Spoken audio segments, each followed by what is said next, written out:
स्वागत है मेरे प्रिय छात्र छात्राओं।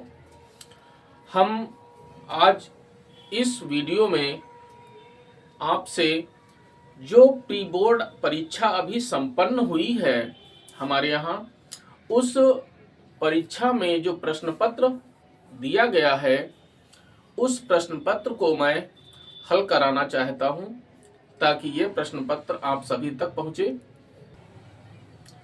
तो देखिए भैया, हम प्रश्न पत्र के सॉल्यूशन पे चलते हैं।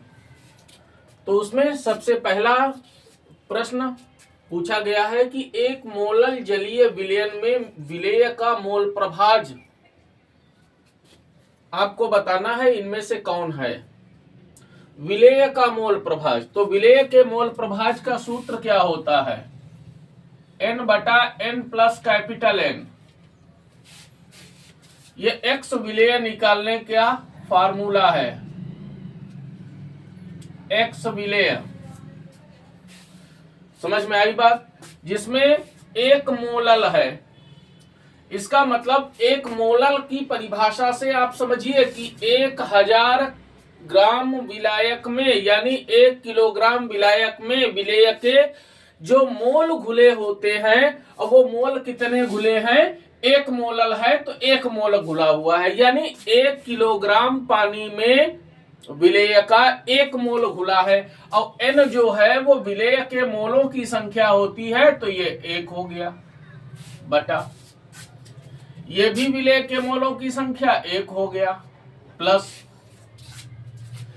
कैपिटल N विलायक के मोलों की संख्या निकालनी है। तो विलायक का द्रव्यमान कितना है? 1 किलोग्राम, और ग्राम में हम बदलेंगे तो हो जाएगा 1000 बटा विलायक का अणुभार, जल है तो अणुभार होगा 18। बात भैया समझ गए? काट लीजिए इसको, 2 नाम 18 और हो गया 500 बराबर 1/9 एकम 9 और 500 जोड़ दिया तो हो गया 509/9। 9 चला गया ऊपर, आ गया 9/509। अब 509 से 9 को भाग दे दीजिए, तो दीजिए भैया, दशमलव लगाइए, 0 बढ़ाइए, नहीं जा रहा, फिर 0 बढ़ाया, फिर 0 बढ़ाया, एक बार गया 509 हो गया। घटा दीजिए, 10 से 9 गया 1, ये 9 हो गया, 8 से 5 गया 3, दशमलव लगा हुआ है, फिर 0 बढ़ा दीजिए। 5 का पहाड़ा हमने 39 में पढ़ा, तो 5×9 = 40, लगभग 8 बार जो है चला जाएगा। तो मोल प्रभाज हो गया विलेय का 0.018, यानी ये जो है आपका विकल्प संख्या 2 सही है। बात भैया समझ गए? फिर आ जाइए, दूसरा प्रश्न क्या कहता है? प्रश्न ख कहता है निम्नलिखित में से कौन एक्टिनाइड नहीं है। मतलब इन 4 विकल्पों में से कोई ऐसा विकल्प होगा जो एक्टिनाइड श्रेणी का नहीं होगा। तो प्लूटोनियम ये भी एक्टिनाइड है, कैलिफोर्नियम ये भी एक्टिनाइड है, यूरेनियम ये भी एक्टिनाइड है। ये जो टर्बियम बैठा हुआ है ये लैंथेनाइड श्रेणी का है, एक्टिनाइड श्रेणी का नहीं है। समझ में आई बात? ये दुर्लभ मृदा धातु है। नेक्स्ट पे आ जाइए, कहता है निम्नलिखित में से कौन अनुचुंबकीय है तथा चतुष्फलकीय ज्यामिति का होता है। तो देखो भैया, चतुष्फलकीय ज्यामिति इसकी भी पाई जाती है। समझ में आई बात? इसकी तो वर्ग समतलीय है। देखो, जिन जटिल यौगिकों में या संकर यौगिकों में sp3 संकरण होता है, उनकी ज्यामिति चतुष्फलकीय होती है, और जिनमें dsp2 संकरण होता है उनकी ज्यामिति वर्ग समतलीय होती है। तो अब आइए भाई अपने विकल्पों पे। तो इसमें जो कार्बोनिल है ये स्ट्रॉन्ग लिगेंड है, स्ट्रॉन्ग लिगेंड है, निकिल के अयुग्मित इलेक्ट्रॉनों को युग्मित कर देगा। बात भैया समझ गए? हाँ, इधर आ जाइए। तो इसको तो छोड़ ही दीजिए क्योंकि ये वर्ग समतलीय आकृति रखता है। इधर आइए। अब इसकी भी ज्यामिति जो है वो चतुष्फलकीय होती है। अब इसमें क्लोराइड जो है ये दुर्बल लिगंड है, ये निकिल के अयुग्मित इलेक्ट्रॉनों को युग्मित नहीं कर पाएगा। एक चीज भैया समझ लीजिए आप, निकिल परमाणु क्रमांक होता है 28। इलेक्ट्रॉनिक विन्यास करोगे इसका Ar3D8 4s2। बात समझ में आई? अब इस रूप में तो इसमें बैठा हुआ है ये, समझे भैया? तो इसमें जो 3D है 5 ऑर्बिटल हो गए, 5 में 8 जो है इसमें भर गए, 8 हो गए। और फिर ये 4s है, इसमें 2 हैं।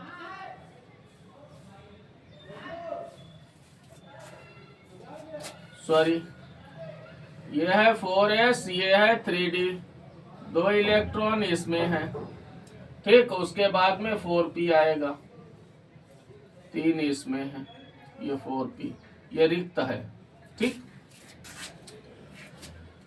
जब ये कार्बोनिल लिगंड के संपर्क में जाएगा तो इसमें जो 4s के इलेक्ट्रॉन है ये आ जाएंगे, इसमें ट्रांसफर हो जाएंगे,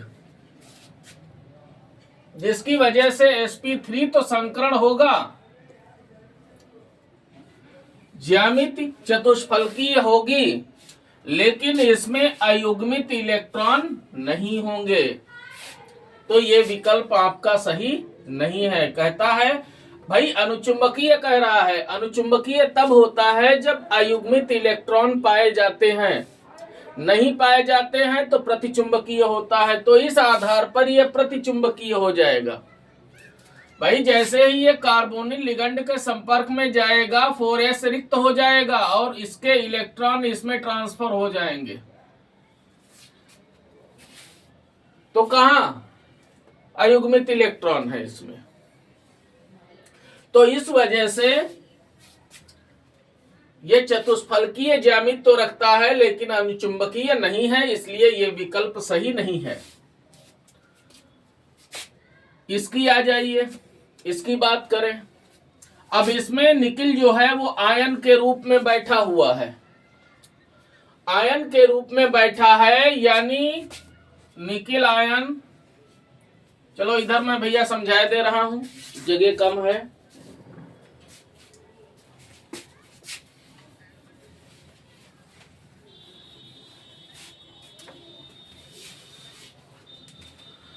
तो ये निकिल आयन के रूप में है, 2 इलेक्ट्रॉन इसने दिए हैं, कौन से? ये वाले चले जाएंगे, इलेक्ट्रॉनिक विन्यास 3D8 हो जाएगा, 4s 0 हो जाएगा, 4p 0 हो जाएगा। बात समझे भैया? अब ये हो गया 3D, 2 3 4 5 हो गए, 8 इलेक्ट्रॉन इसमें आ गए। ये हो गया, ये 4s हो गया, ये 4p हो गया। ठीक, ये 4s, ये 4p, ये 3D। जैसे ही ये साइनाइड लिगंड के संपर्क में पहुंचेगा तो इसके जो ये अयुग्मित इलेक्ट्रॉन हैं ये युग्मित हो जाएंगे, इसमें से इलेक्ट्रॉन निकलकर इसमें आ जाएगा। तो भैया DsP2 संकरण हो जाएगा।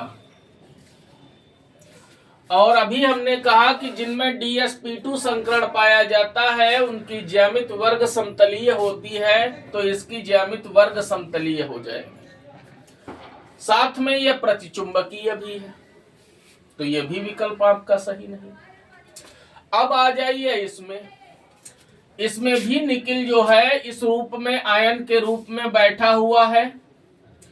क्लोराइड जो है, क्लोरीन जो है, ये दुर्बल लिगंड है।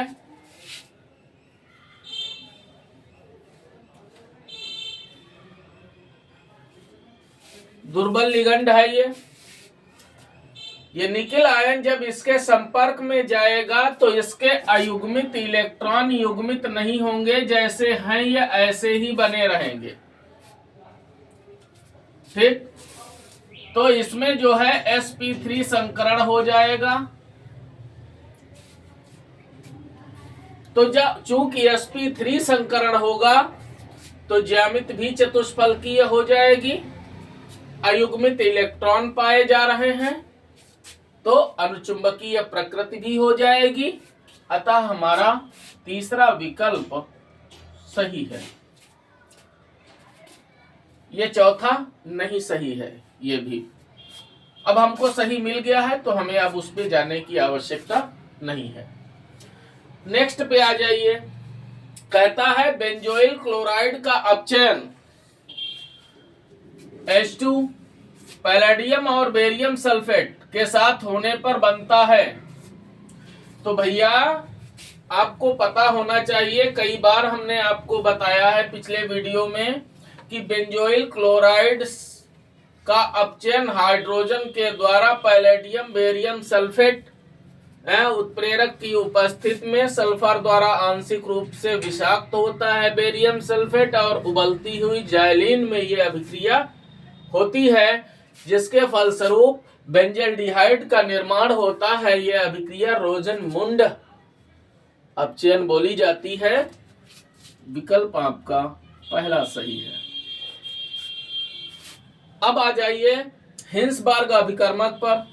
हिंसबर्ग अभिकर्मक किसे कहते हैं, इसे भी हमने पिछले वीडियो में आपको बताया था। ठीक, तो एक है बेंजीन सल्फोनिक अम्ल, ये तो नहीं है। बेंजीन सल्फोनिल क्लोराइड यही विकल्प भैया सही है। बेंजीन सल्फोनिल क्लोराइड को ही हिंसबर्ग अभिकर्मक कहा जाता है। समझ में आई बात भैया? अब आ जाइए। कहता है जल में विलेय विटामिन है, तो याद रखिए कि जल में अविलेय कौन से हैं? डेका, ये याद रखो, ये शब्द याद रखिए, डेका। ये जल में अविलेय हैं, यानी ये जल में नहीं घुलते हैं, वसा में घुलते हैं। ठीक, डी, विटामिन ई, विटामिन के, विटामिन ए। अब इनको छोड़कर, ये चार विटामिनों को छोड़कर जो बचे, जैसे विटामिन बी बचा, जल में विलेय है, विटामिन सी बचा, जल में विलेय है, तो इसमें विटामिन ए भी जल में नहीं घुलता, विटामिन ई भी जल में नहीं घुलता, विटामिन डी भी जल में नहीं घुलता। देखिए इसमें दिए हुए हैं। ठीक है, तो बचा क्या? विटामिन सी, ये जल में घुल जाता है, तो यही है भैया जल में विलेय विटामिन। तो ये आपके 6 बहुविकल्पीय प्रश्न प्री बोर्ड की परीक्षा में पूछे गए थे, जो हमने आपको हल करवाया।